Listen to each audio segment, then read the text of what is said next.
제가 오늘 본문을 두고 설교를 준비를 하는데 딱 떠오르는 구절이 있었습니다. 오늘 본문하고 그리고 지금 소개하는 이 본문과는 연관이 있어요. 깊은 연관이 있는데요. 요한복음 9장 1절부터 3절 말씀인데 먼저 1절, 2절 우리가 큰 소리를 읽어보겠습니다. 시작. 예수께서 길을 가실 때 날 때부터 맹인된 사람을 보신지라. 제자들이 물어 이르되 라삐여, 이 사람이 맹인으로 태어난 것이 누구의 죄로 인함이니까? 자기니까 그의 부모이니까? 여러분 참 이런 질문이 참 대답하기 까다로운 질문입니다. 태어날 때부터 장애인으로 태어나거나 또는 태어나고 나서도 큰 불의의 사고나 여러 가지 일로 장애인이 되거나 혹은 뭐 이렇게 장애인이 아니더라도 여러 가지 불행한 일을 겪는, 인간이 감당할 수 없는 그런 불행한 일을 겪는 사람을 보면 저 사람은 왜 저렇게 되었을까? 저렇게 된 이유가 도대체 뭘까? 이런 고민들이 사실 생깁니다. 그런데 우리가 이런 고민들을 많이 하고 이런 고민들에 대해서 답을 내려고 하지만 사실 이 질문에 대해서 답하기가 굉장히 어렵습니다. 그렇죠? 그래서 이 사람들이 고대부터 어떤 생각을 해냈냐면은, 이거는 동서고금 우리나라도 마찬가지고 특별히 유대인들은 이런 경향이 더 강한데, 장애인이 된 사람이나 혹은 또 후천적으로 또 장애인이 됐거나 큰 환난을 당하는 사람은 이렇게 생각했습니다. 그 사람이 죄를 많이 지었거나 혹은 그 부모, 그 선조가 죄를 많이 지었기 때문에 저렇게 불행한 삶을 산다, 이렇게 해석을 해버렸어요. 그렇게 해석해버리면 간단하게 이렇게 문제가 해결되잖아요. 생각할 필요가 없는 거예요. 제가 한번 이 요한복음 9장을 가지고 설교할 때도 한번 소개를 했는데, 저희 아버지가 목회하시던 경남 사천 어떤 교회에 그 당시는 젊은 30대 부부였습니다. 이 30대 부부가 계셨는데, 집사님인데 그 부부 집사님에게 2명의 아들이 있었어요. 형제가 있었는데, 근데 큰 아들이 어릴 때, 그때 그런 기계가 처음 나왔을 때입니다. 이 풀이나 집 같은 거를 이렇게 넣으면은 착착착착 썰리는 거 있죠, 그죠? 그 할아버지가 하는 걸 보고 얘가 따라하다가 팔이 들어가 가지고 한쪽 팔을 잃었어요. 이 일 이후에 그 어머니가 기도하면서 한탄을 하는데, 하나님, 도대체 내가 무슨 죄를 지었기에, 내가 무슨 잘못을 했기에 우리 아들에게 이런 일이 일어났습니까? 제가 어릴 때거든요. 그때가 고등학교 다닐 때인데 그렇게 한탄하면서 울면서 기도하는 장면들을 몇 번 봤어요. 그러니까 이 아들이 힘들 때마다 그 집사님, 여자 집사님은 죄책감에 시달린단 말이에요. 나에게 무슨 죄가 있거나 내가 무슨 잘못을 했거나 이런 생각을 하게 된다는 거예요. 자, 그런데 이런 생각들은 유대인들은 더 강하게 가지고 있었습니다. 그래서 장애인이나 불치병이나 뭐 또 큰 불행을 당한 사람을 어떻게 생각했느냐? 저 사람은 하나님으로부터 저주를 받았다, 이렇게 해석을 해버리는 거예요. 그럼 그 해석은 간단하죠. 그런데 그 해석을 받는 사람은 어떻게 되겠습니까? 충격입니다. 벗어날 수가 없어요. 운명론으로 받아들인 거. 나는 안 되는가 보다. 그렇겠죠? 저 사람 저주받아 태어났다, 죄를 받아 태어났다, 이렇게 단정해버리는 겁니다. 그러니까 그 사람은 더 이상 다른 소망을 품을 수가 없습니다. 자, 여기에 대해서 예수님은 어떻게 말씀하시느냐? 아주 예수님의 말씀은 우리의 관점을 딱 바꾸어주는 말씀을 하십니다. 9장 3절, 요한복음 9장 3절입니다. 한번 읽겠습니다. 시작. 예수께서 대답하시되 이 사람이나 그 부모의 죄로 인한 것이 아니라 그에게서 하나님이 하시는 일을 나타내고자 하심이라. 아멘이십니까? 예수님은 죄로 인해서 저런 현상이 생기는 것이 아니라는 겁니다. 죄로 인해서 불행이 생기는 것이 아니라는 겁니다. 그건 뭐냐면은 저 사람을 통해서 하나님이 하시는 일을 드러내고자 하신다. 여기에 방점이 있어요. 그 사람이 어떤 모양을 가지고 있든지 하나님은 하나님의 일을 하신다는 거예요. 완전히 그 당시에 내려오던 관점과 다른 관점으로 예수님께서는 해석해 주셨어요. 저 사람이 불행해 보이냐 말이에요. 저 사람이 죄를 지은 것 같으냐 말이에요. 그런데 저 사람이나 저 부모, 그 사람의 부모의 죄 때문이 아니다. 그럼 뭐냐면 저 사람을 통해서 하나님은 하나님의 일을 하신다는 거예요. 그리고 저런 사람도 소중한 사람이다. 여러분, 하나님이 그 사람을 위해 일하시면 그 사람도 구원받는 거예요. 믿으십니까? 이 이야기를 딱 하시는 거예요. 여러분, 이 이야기는 우리들에게 큰 힘이 되고 소망이 됩니다. 왜냐하면 우리에게 닥친 불행이 우리를 정죄할 수가 없어요. 그렇죠? 우리에게는 불행이 닥칠 때가 있죠. 근데 그 불행이 나를 정죄할 수가 없습니다. 얼마 전에 다쳐가지고 지금 병원에 입원해 계신 어떤 집사님한테 갔는데, 목사님, 제가 죄를 많이 지은 것 같아요. 그렇지 않습니다. 하나님은 그 일을 통해서 어떻게 하신다고요? 하나님의 일을 하신다는 거예요. 아멘이십니까? 불행 중에도 우리 인생에는 불행이 있어요. 내가 생각하지 못했던 일들이 막 닥쳐옵니다. 그런데 하나님은 그 일을 통해서 어떻게 하신다고요? 하나님의 일을 하셔서 하나님이 영광 받으시는 거예요. 믿으십니까? 그러면서 요한복음 9장 여러분 읽어보시면, 금방 1절부터 쭉 9절 읽어보시면요, 이 요한복음의 9장에는 누가 진짜 맹인이냐 이걸 물어보고 있어요. 누가 진짜 맹인이냐? 눈을 뜨고 눈이 안 보이는 사람이 맹인이냐? 아니면 눈을 뜨고 있어도 보지 못하는 사람이 맹인이냐? 이 질문을 요한복음 9장이 던지는 것 같아요. 이 질문은 오늘 우리가 읽은 본문에도 마찬가지로 그대로 적용해야 된다고 생각해요. 자, 오늘 본문에 나오는 날 때부터 맹인된 바디메오가 맹인이냐, 아니면 육신의 눈으로 멀쩡하게 보고 있지만 영적인 것을 보지 못하는 너희 제자들이 맹인이냐, 이 질문을 오늘 본문을 통해서 우리들에게 딱 던져준단 말이에요. 누가 맹인이냐, 누가 맹인이냐. 저도 이 누가 맹인이냐 이 질문을 가지고 세 가지 주제로 여러분들과 말씀을 나누고자 합니다. 첫 번째, 오늘 말씀은 여리고에서 예루살렘으로, 첫 번째 주제입니다. 예수님은 여리고에서 어디로 올라가고 계신다고요? 예루살렘으로.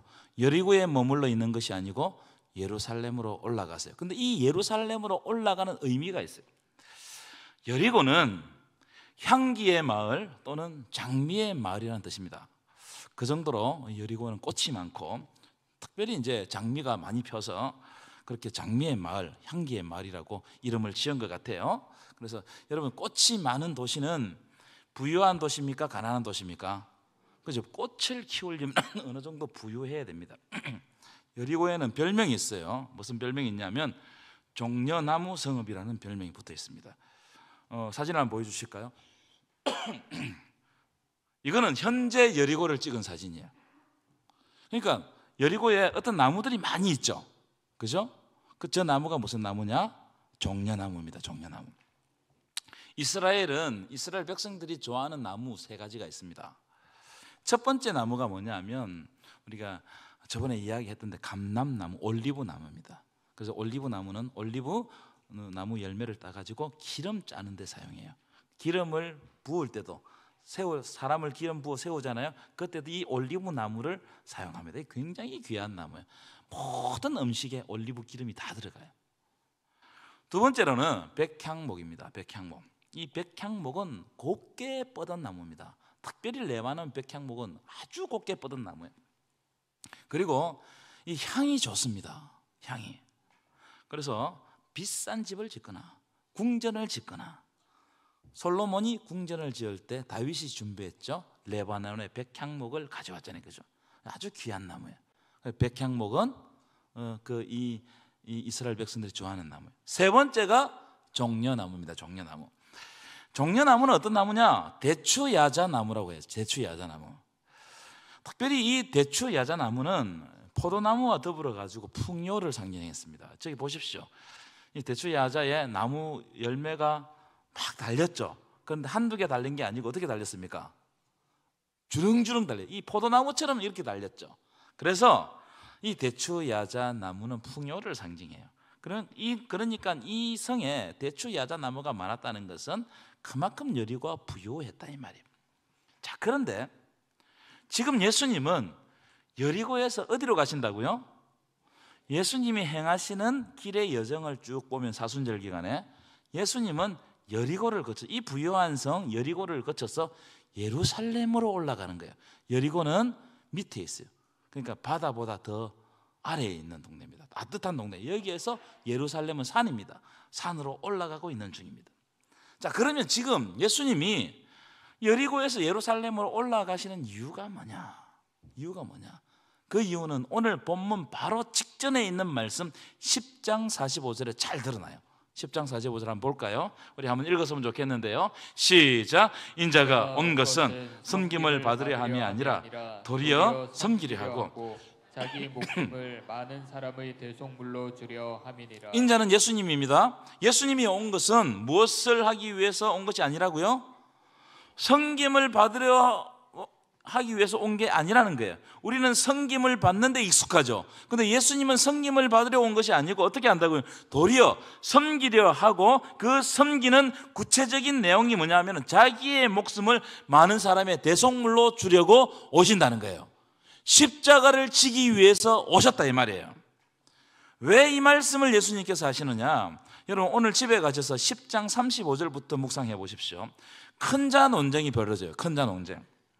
이 야고보와 요한의 어머니가 세베대의 어머니인데, 아들의 어머니인데, 예수님께 와가지고 예수님이 이제 예루살렘에 올라가시면 내가 볼 때 왕이 될 것 같은데 우리 두 아들을 하나는 주의 우편에 하나는 주의 좌편에, 이게 무슨 말이에요? 예수님 다음으로 가장 높은 자리에 앉게 해달라는 겁니다.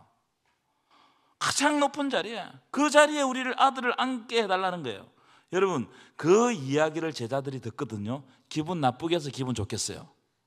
그래서 본문에 보면요, 제자들끼리 다툼이 있었어요. 기분 나쁜 거예요. 그렇죠? 다 크고자 하는, 다 높이 올라가고자 하는 그 욕망에 사로잡혀 있는 거예요.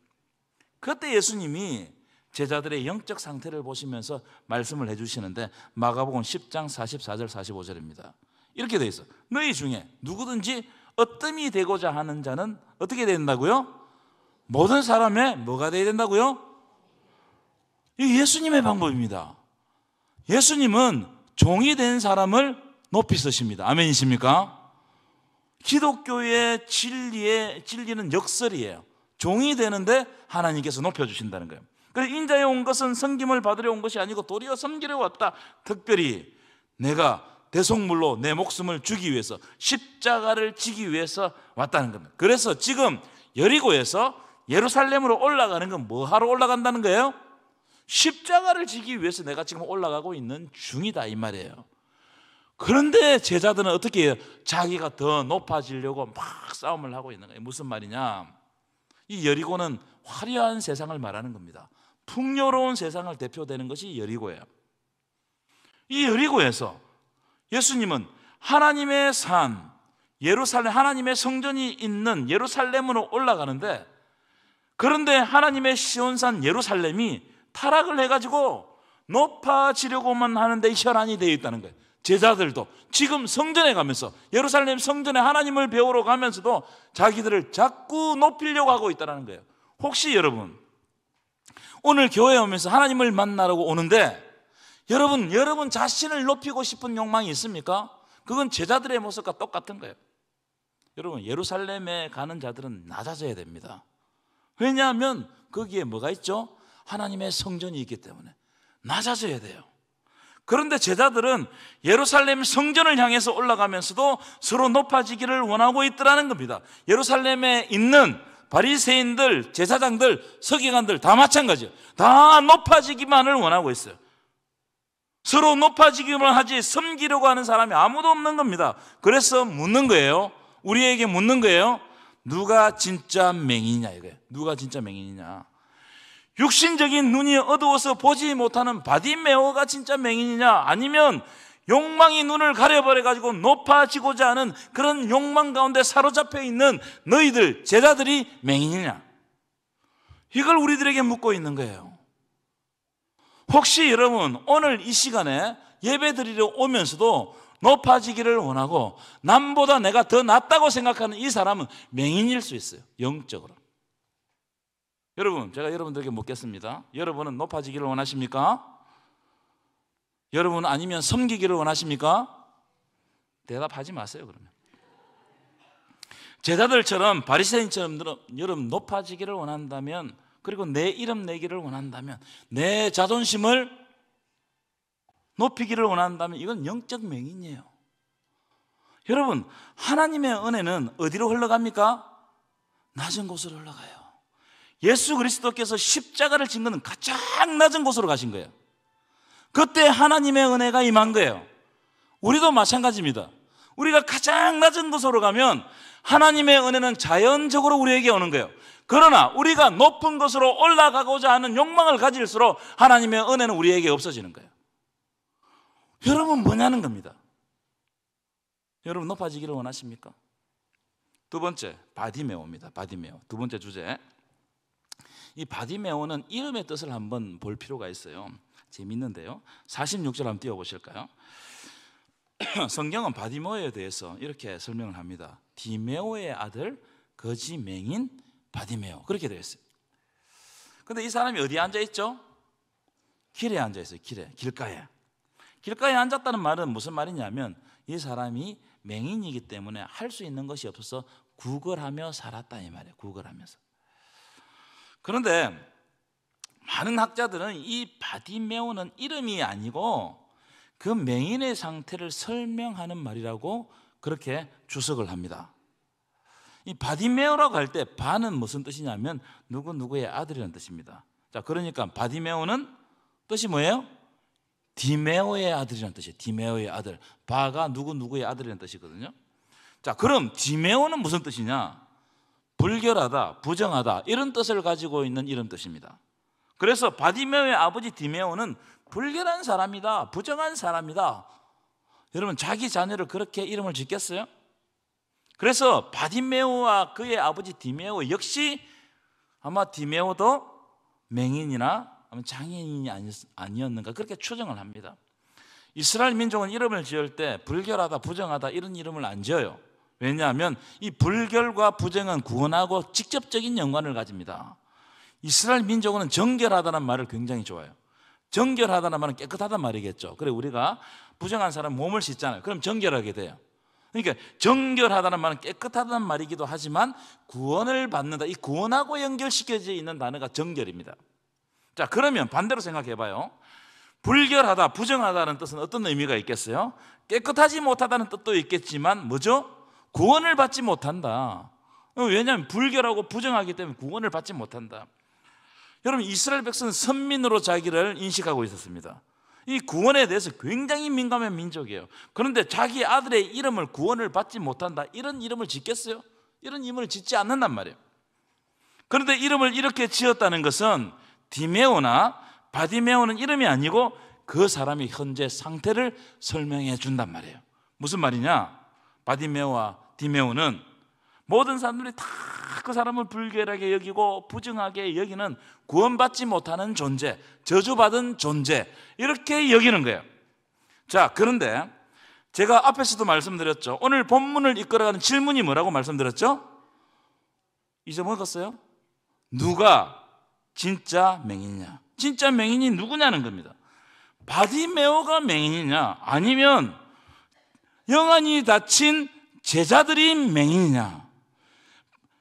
눈으로 보지 못하는 바디메오가 맹인이냐? 아니면 하나님의 뜻을 깨닫지 못하는 우리가 맹인이냐? 이 이야기를 묻고 있는 겁니다. 저는 성경이 바디메오의 상태를 통해서 현재 교회, 그 당시 제자들의 영적 상태를 우리들에게 고발해요. 보여주는 겁니다. 드러내는 겁니다. 제자들은요, 예수님을 3년 동안이나 따라다니면서 예수님이 누군지 몰랐어요. 그러니까 이번에 예루살렘에 올라가면 예수님이 왕이 된다고 생각했으니까 자기를 높은 자리에 올려달라는 겁니다. 자기 이름을 내달라는 겁니다. 나에게 세상적인 부와 권력을 달라는 거예요. 그래서 묻고 있는 거예요. 진짜 누가 맹인이냐 말이에요. 누가 맹인이냐. 여러분 신앙생활은요 연수에 있지 않습니다. 10년, 20년, 30년 예수 믿는 거 중요하죠. 근데 진짜 중요하냐? 이걸 물어봐야 돼, 자기에게. 진짜 10년, 20년, 30년 내가 예수 믿은 거 중요하냐? 신앙의 연조, 여러분 기쁜 것이 좋습니다. 근데 진짜 중요하냐? 물어봐야 돼요. 3대, 4대, 5대 예수 믿는 거 중요하죠. 믿음의 이 흐름이 있잖아요. 영적 흐름이 흘러가는데 그리고 다시 자기의 질문에 진짜 그것이 중요하냔 말이에요. 여러분, 신앙은요, 지금 현재 내가 예수 그리스도를 어떻게 고백하고 있는가, 이걸 되돌아보지 않으면 신앙은 죽은 신앙이 될 수 있어요. 딱딱하게 화석화된 굳어버린 신앙이 될 수 있다 이 말이에요. 두 번째입니다. 바디메오의 상태 46절 다시 보여주실까요? 46절. 바디메오를 거지 바디메오라고 소개합니다. 거지는 어떤 사람입니까? 줄 모르는 사람이에요. 받기만 하는 사람이 거지입니다. 그저 달라고 하는, 줄 모르는 겁니다. 사도행전 3장에 비슷한 사람이 나와요. 성전 미문에 앉은 안전병이, 이 사람은 거지였어요. 그는 평생 성전 미문 앞에만 앉아 있었어요. 성전으로 들어가려고 하지도 않고 성전 안으로 들어가지도 못했어요. 평생 성전 미문에 앉아 있었지만 한 번도 예배를 드리지 못했고 그저 성전 드나드는 사람들에게 받기만 했습니다. 뭔가 줄까를 생각하고 베드로와 요한을 바라보는지라. 여러분, 우리도 그런 사람 아니냔 말이에요. 평생 교회 다녔지만 성전 미문에 왔다가 앉아있다 가는 사람들은 아니냔 말이에요. 여러분, 여기에 있는 지금 예배 드리는 사람들 가운데 진짜 하나님의 예배 그 감격 속으로 들어가는 사람이 몇 명이냐는 거예요. 그냥 성전 미문에 앉아있다 가는 사람 아니냐? 여러분, 자기 자신에게 질문하라는 거예요. 그래, 누가 진짜 맹인이냐 이 말이에요. 우리의 신앙생활을 점검해야 돼요. 사순절 기간에. 여러분, 예수님처럼 사랑으로 섬기는 종 되시기를 원하십니까? 아니면 예수님의 제자들처럼 높은 자리, 편한 자리를 탐하시기를 원하십니까? 달라고 하는 그런 거짓 신앙이 아니냔 말이에요. 자기 자신에게 질문해야 돼요. 만약 내가 섬김 받기만 좋아하고 다른 사람에게 인정받기만 좋아하고 내 이름, 내 자존심 이것만 챙기기를 원한다면 영적으로 맹인이에요. 그런 사람에게 은혜가 아님합니다. 왜? 높은 자리에 가고자 하는 자는 은혜가 아님해요. 이걸 지금 딱 보여주고 있는 거예요. 세 번째, 그러면 바디메오는 어떻게 예수를 만났는가? 이게 오늘 말씀의 주제가 될 겁니다. 세 번째, 첫 번째, 부르짖었습니다. 여러분은 부르짖고 있습니까? 한 사람도 안 부르짖습니까? 자, 47절부터 49절 바디메오가 어떻게 예수님을 찾았는지 한번 봅시다. 자, 47절부터 읽겠습니다. 시작. 나사렛 예수시란 말을 듣고 소리질러 이르되 다윗의 자손 예수여 나를 불쌍히 여기소서 하거늘. 48절입니다. 시작. 많은 사람이 꾸짖어 잠잠하라 하되 그가 더욱 크게 소리질러 이르되 다윗의 자손이여 나를 불쌍히 여기소서 하는지라. 49절 시작. 예수께서 머물러 서서 그를 부르라 하시니 그들이 그 맹인을 부르며 이르되 안심하고 일어나라 그가 너를 부르신다. 아멘이십니까? 지난 금요 기도회 때 이진선 우리 전도사님께서 간증을 했어요. 저는 그 간증을 듣다가 참 가슴이 많이 아팠어요. 먹먹했습니다. 10년 동안 유학생활하면서 너무나 마음이 아파가지고 그 아픈 기억을 아직도 떠올리기 싫다고 그렇게 이야기하는 장면을 보고 참 마음이 아팠어요. 그런데 설교를 하시면서 말씀을 하시면서 광야라는 그 찬양을 우리들에게 보여주셨어요. 한번 가사를 보여주실까요? 광야 이 찬양이 이렇게 시작합니다. 왜 나를 깊은 어둠 속에 홀로 두시는지, 어두운 밤은 왜 그리 길었는지. 여러분, 우리 인생의 삶에 광야의 시간이 때때로 찾아옵니다. 그렇죠? 그때 혼자 있는 것 같아요. 너무 고독하고, 그리고 이 광야의 시간은 너무 길어요. 시간이 안 가. 그리고 고통스러워요. 자, 그 다음 가서 보여주실까요? 나를 고독하게, 나를 낮아지게 세상 어디도 기댈 곳이 없게 하셨네. 광야, 그 광야에 서 있다는 거예요. 기댈 곳이 없어요. 좀 기대고 싶은데, 좀 의지하고 싶은데 의지할 데가 없어. 왜냐하면 광야는 아무것도 없거든요. 그 광야에 내가 서 있더라는 거예요. 여러분, 때때로 이런 걸 경험할 때가 있죠. 그 광야에. 여러분, 이런 시간을 한번 모든 사람이 다 이런 시간을 한번 지내보셨을 거예요. 저도 그런 광야의 시간을 지내봤습니다. 울고 싶은데 눈물이 안 나. 마음에 뭔가가 꽉 껴있는 것 같아. 이걸 막 해소를 했으면 좋겠는데 해소가 안 돼. 오늘 본문의 바디메오 상황이 그런 상황 아니겠습니까? 바디메오는 태어나는 순간부터 광야에 서 있는 거예요. 이 일을 자기 힘으로 해결할 수가 없는 거예요. 그 다음 가사 보여주십시오. 그런데 그 다음 가사 보시면 주님만이 내 도움 되시고 주님만 내 빛이 되시는, 주님만 내 친구 되시는 광야, 주님 손 놓고는 단 하루도 살 수 없는 곳 광야, 그 광야에 내가 서 있다는 거예요. 여러분, 광야는 아무것도 없는 곳입니다. 아무것도 없기 때문에 보이는 것도 없어요. 맹인된 상태입니다. 그렇기 때문에 하나님의 간섭하심이, 하나님의 만지심이 절대적으로 필요한 것이 광야단 말이에요. 하나님 없이는 단 한순간도 살 수 없는 곳이 광야예요. 그 광야에 우리가 서 있어요. 그 광야에. 그래서 광야는요, 고독하고 기댈 것 없고 기쁨 어둠이고 긴 밤이지만 그때 영안을 열고 보면 하나님의 간섭하심, 하나님의 만지심을 날마다 경험할 수 있는 곳이 광야입니다. 그래서 주님만이 내 도움 되시고 주님만이 내 빛이 되시는, 주님만이 내 친구 되시는, 주님 손 놓고는 단 하루도 살 수 없는 곳, 그 광야에 내가 서 있는 거예요. 이스라엘 백성들이 광야로 나갈 다 죽을 줄 알았습니다. 근데 하나님은 날마다 만지셨어요. 뭘 통해서? 만나를 통해서 그들을 먹이시고 만져주셨어요. 여러분, 이런 은혜가 여러분의 삶에도 일어나기를 간절히 축원합니다. 그래서 바디메오가 어떻게 했느냐? 이 지금 광야에 서 있는 거예요. 아무것도 없어요. 그때 바디메오가 예수를 향해서 크게 부르짖는 겁니다. 다윗의 자손 예수여, 나를 불쌍히 여기소서. 여러분, 우리가 예수님께 불쌍히 여김을 받을 때 구원받게 될 줄 믿습니다. 낮은 자리로 내려갈 때 구원받게 될 줄 믿습니다. 내 자리가 광야의 자리이지만 하나님께서 만져주시면 그곳에서 일어나게 될 줄 믿습니다. 바디메오가요, 예수님을 부르짖으니까 사람들이 꾸짖는 거예요. 잠잠해라, 조용히 해라. 이 불결한 죄인이 왜 예수님을 부르냔 말이에요. 바디메오로 하여금 말을 하지 못하게 했어요. 그때 바디메오가 어떻게 했느냐? 48절 볼까요? 더욱 크게 소리질러 이르되 다윗의 자손이여, 나를 불쌍히 여기소서. 더욱 크게 소리질렀어요. 포기하지 않았어요.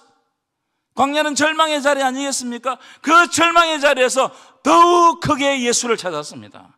그때 예수님이 오시는 거예요. 왜냐하면 가장 낮은 자리, 광야 자리에 있기 때문에.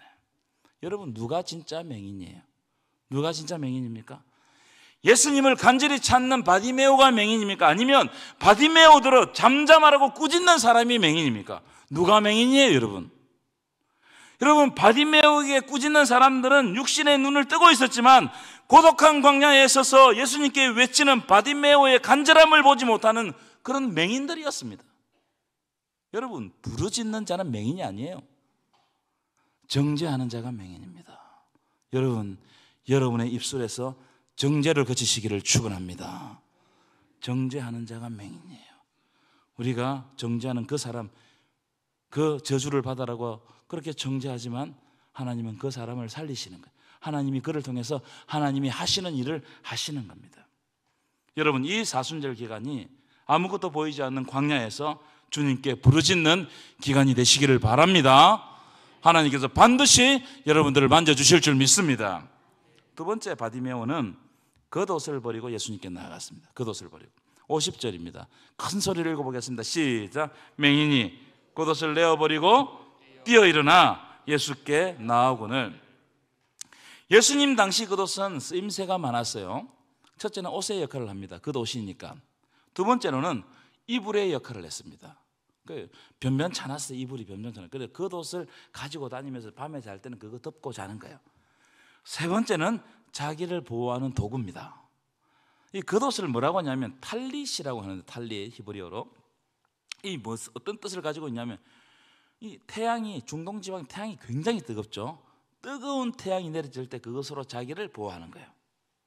바람이 막 모래바람 같은 걸 불잖아요. 그러면 겉옷을 덮어서 자기를 보호하는 거예요.